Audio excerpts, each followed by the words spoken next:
E plină de iubire, numai ea. Ea este toate, numai a ta. Ea tale să-mi dăruiești tu dragostea. Poezii și gânduri scrise în zor de zi, le pui pe note la răsărit. Alină-mă și nu pleca. Vocea inimii e seamănă petale vii ce cad pe marea liniștii. Plutesc prin zile, ani, chiar mii. Știi, vocea inimii ea se aude doar prin noi, atunci când rezistăm prin vânt și ploi. Dar nu suntem pe locul doi. E vocea inimii.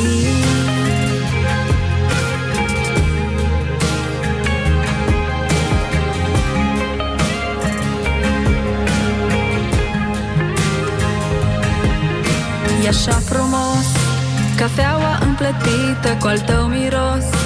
Ești dimineața mea, un apă de rost. Să nu uiți niciodată că te cunosc. Poezii și gânduri scrise în zor de zi, le pui pe note la răsărit. Alină-mă și nu pleca.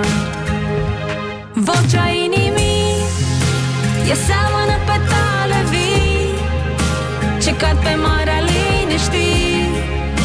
Plutesc prin zile, ani, chiar mii. Știi, vocea inimii ea se aude doar prin noi, atunci când rezistăm prin vânt și ploi. Dar nu suntem pe locul doi. E vocea inimii.